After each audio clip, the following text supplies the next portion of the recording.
This mountain has seen it all. You know, a lot of climbers have had accidents over the years, a lot of deaths, unfortunately.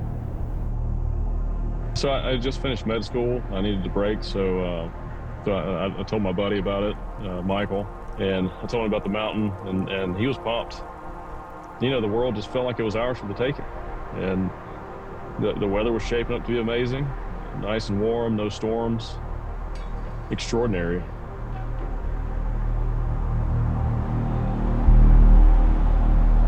And the climb was intense, you know, all kinds of tricky terrain, lots of elevation changes over a short period of time. And then we finally got to the top. So I'm standing there, you know, looking down on this alpine lake, just stunning, so clear. It was incredible. At this point, my legs were hurting. We were getting tired. The snow was really soft, and that made things really sketchy. So we just paused and thought, you know, it's supposed to be a building here. I had to check my map, and back then we actually had literal paper maps.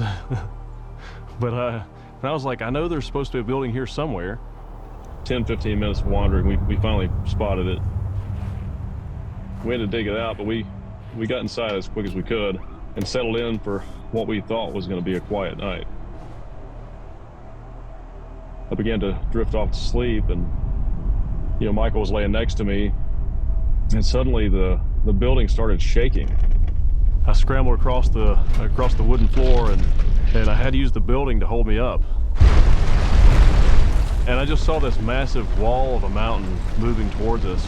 It just kept getting bigger and bigger, and that's when I realized how fast it was really going. It looked like it was going 200 miles an hour.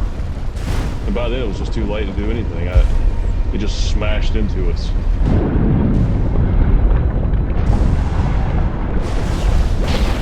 Yeah, there was a ton of water from the alpine lake. Just so much water flooding in and mixing with all the debris. I was suddenly submerged and drowning like I was in the ocean. And then it got worse. A huge boulder came and it crushed my leg. I just felt my bones snap in my leg. It was an absolute horror movie. And I ended up, you know, stuck, and my legs were crushed beneath me. And Michael, he was trying to understand what happened, and I yelled. It was an earthquake and an avalanche. It hit us so hard that the debris and everything went straight through the building. It actually blew out the back wall of the building and allowed all the water to spill out.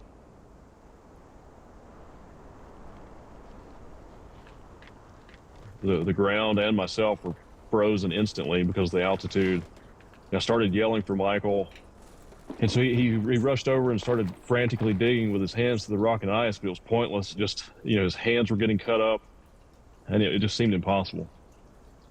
Thankfully, he found an axe and started trying to chip away at the rocks.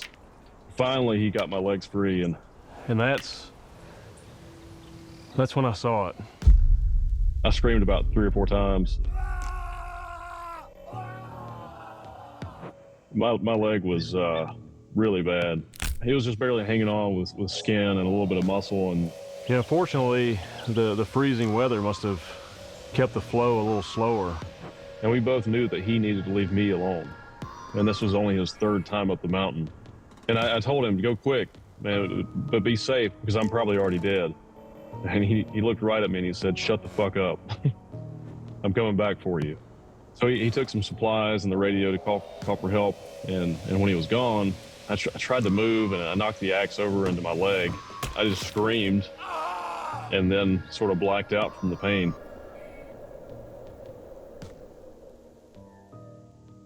I came to, and I didn't know where I was or what happened. I was disoriented. And I tried to move my leg, but I was quickly reminded. My nose was developing frostbite. I could feel the onset of hypothermia setting in.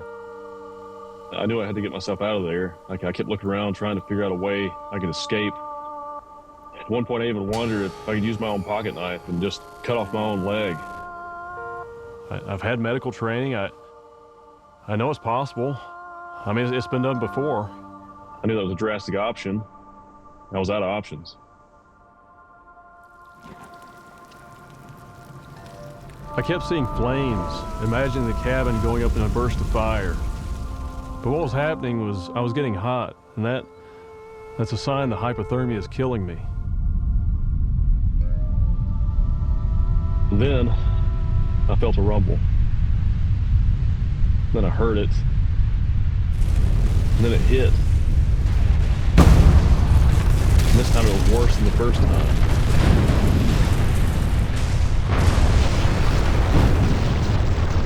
Felt like I was in a washing machine, or felt like a wave had just crashed around me, and I was screaming out in pain and terror, and everything was dark. You know, the whole cabin had been knocked down and covered. I knew Mike was outside, probably down the mountain, not far enough to get out, and now he was dead. And I was like, well, this is it. I'm dead.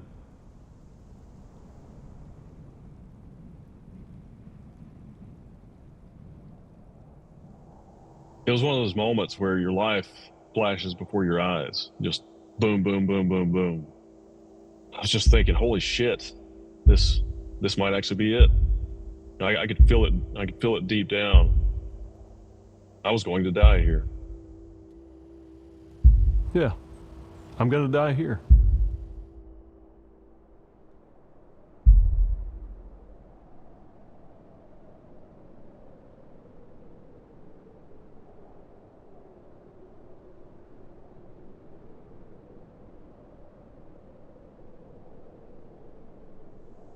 I saw a light at the end of the tunnel, like everyone does.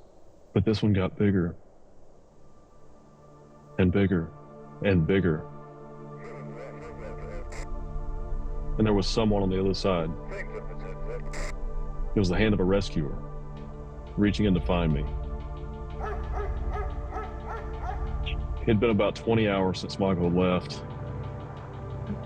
He radioed for help and got a life flight up to me. They found my beacon. I didn't even remember turning it on. My leg had been ripped off in the second avalanche, and we never found it. And in spite of how horrible it was and how painful, how difficult the recovery in the hospital and afterwards was, I cherish it. You know, losing a leg has taught me empathy and patience, grace, and humility. It's taught me who my friends are and how amazing my family is. I even met my wife after losing my leg, and you know, she likes me this way. Sometimes people ask me if I could go back, would I want my leg back? And I just say, well, do I get to keep the experience? All the knowledge I've gained from the experience? Because if not, I'd rather have lost my leg and learned everything about life that it's taught me. Because looking back, it was the best day of my life.